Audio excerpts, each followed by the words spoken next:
আমার মনে হয় জীবন এখানেই সুন্দর। দীর্ঘ ৮ কিলোমিটার নৌপথে আমি আসলাম একটি প্রত্যন্ত অঞ্চলে।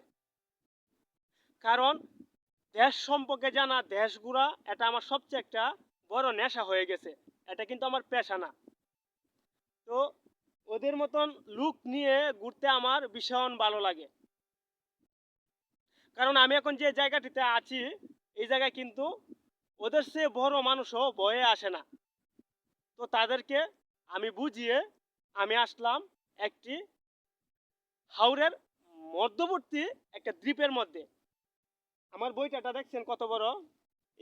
এই বইটা যারা গ্রামে আছেন তারা বুঝতে পারবেন। ওরা তো আর বইটা বাইতে পারবে না, নৌকার মধ্যে বইটা বেয়ে আমি আসলাম শুধু আপনাদেরকে দেখানোর জন্য। ওই যে পাশে আমার নদী, নৌকাটা নিয়ে এই যে পিছে যে গ্রামটা রয়েছে ওই গ্রাম থেকে আসলাম এই দ্বীপের মধ্যে।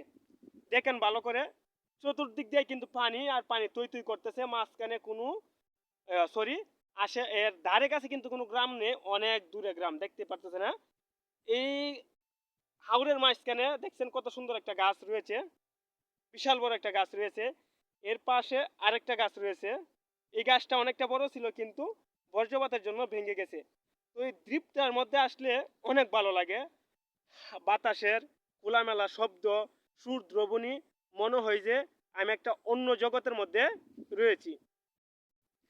জীবন সুন্দর যদি আপনি জীবনে অনেক ঘুরতে পারেন, জীবনটা উপভোগ করতে পারেন। তোমাদের কি ঘুমে ধরতেছে, কষ্ট লাগতেছে? হ্যাঁ রাহাতুল, তোমার হ্যাঁ কষ্ট লাগতেছে না? হ্যাঁ? আচ্ছা, কিছুক্ষণের মধ্যে আমরা চলে যাব, একটু অপেক্ষা করো, আমি এই জায়গায় 2-3টা ভিডিও করি। তোমার নাম কি? রবিউল। যাই হোক, গ্রামের লোক। তোমার নাম কি? রাহাতুল। হ্যাঁ, তো জায়গাটা অনেক ভালো লাগতেছে না এই জায়গায়?